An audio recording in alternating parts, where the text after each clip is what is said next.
Would be for Miss Nadine. Miss Nadine, trending po yung trailer nyo. So I would just like to ask, can you share how similar or different are you with your character, Nicole? And the scene po with Sir Aga, was that awkward to shoot? Knowing po yung batuhan nyo ng lines is parang may malice from Sir Aga's side po. Oh, okay. Talking about that certain scene, that teaser that we saw a while ago. Ladies first? I guess I would start with the similarities. Medyo mahirap kasi sobrang polar opposites kami ni Nicole. So I think si Nicole kasi parang sobrang extreme siya na parang mayaman. Tapos, alam mo yun, lahat ng vices ginagawa niya. And then in a way parang may hatred siya towards her dad. And kung ano man yung nangyayari dun sa mundo niya. Ako naman, chill lang naman ako.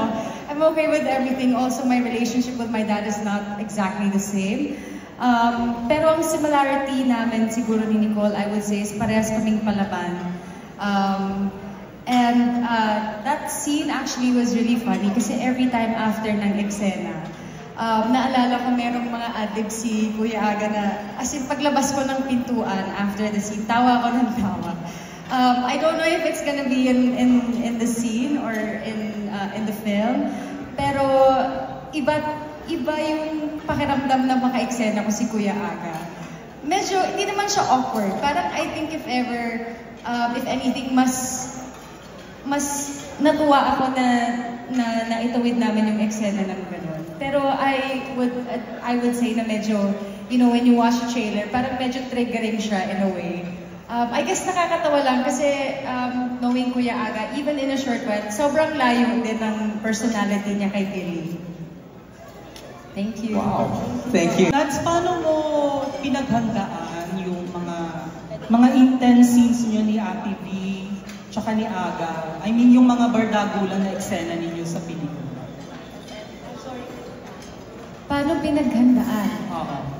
Well, ako po kasi, ever since pag inaaral ko po talaga yung script, and I really try to put myself in the shoes of my character. Pero yung mga intense scenes din po kasi namin talaga, mahaba-habang rehearsals din. Especially because, you know, yung mga shots, syempre, mahirap yung paulit-ulit.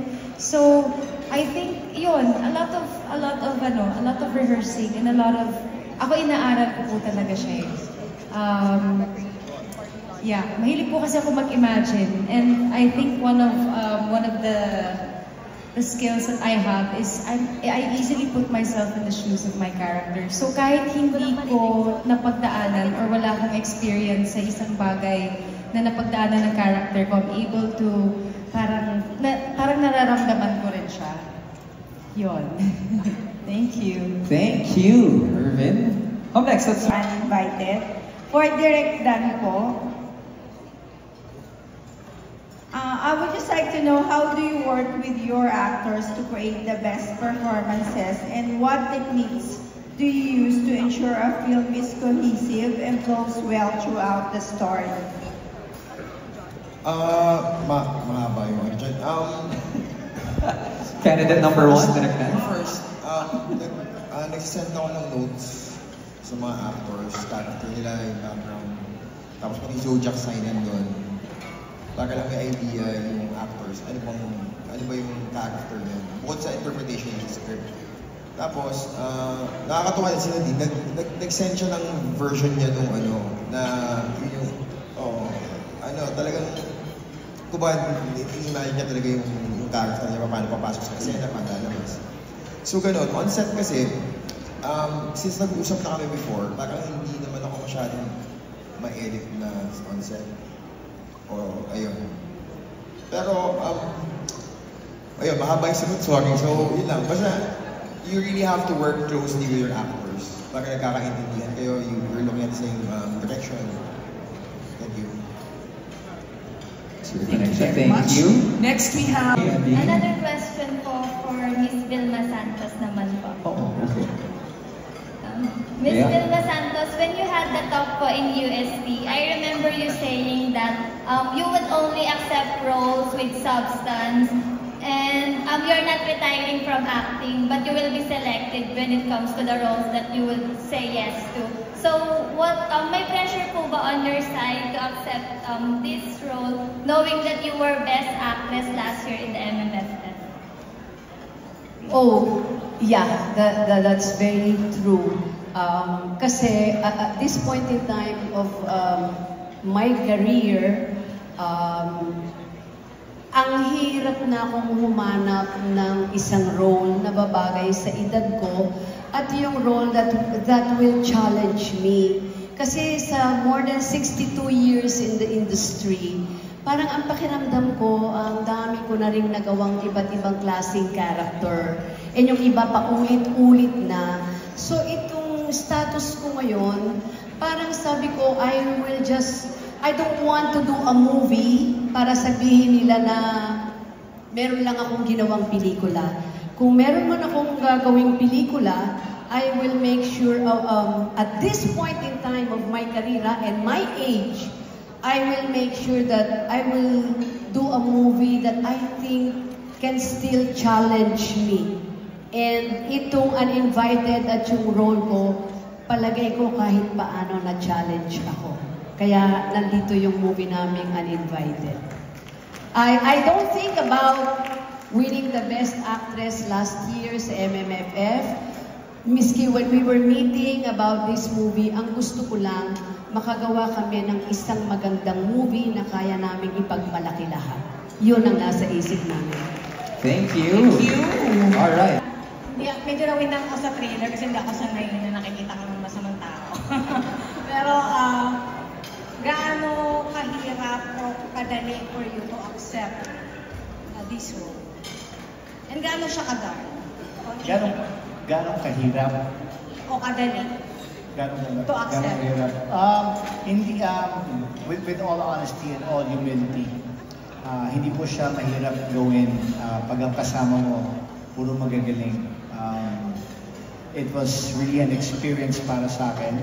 I was just having fun on set. Masaya ko siya ginawa. Masaya maging masama. Hindi, sa pelikula. I mean, nag-usap kami ni Direk kasi pag sinabing masama ang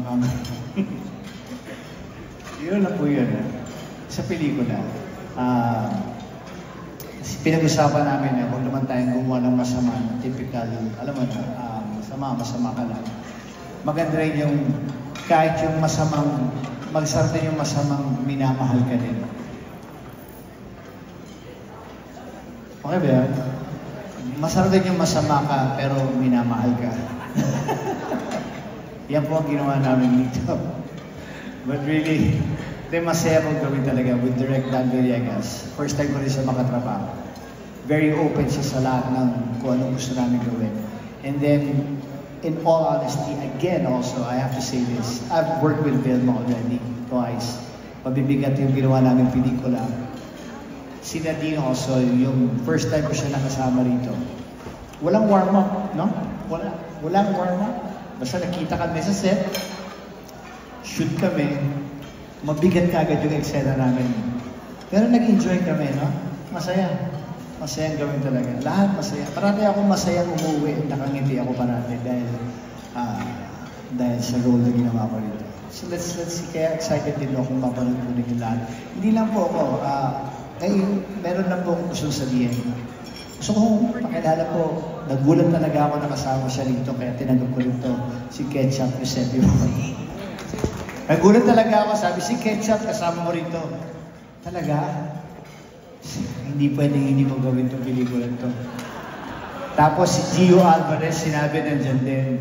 RK Bagat, lahat sila, ito po mga kasama ko dito. Maraming salamat po.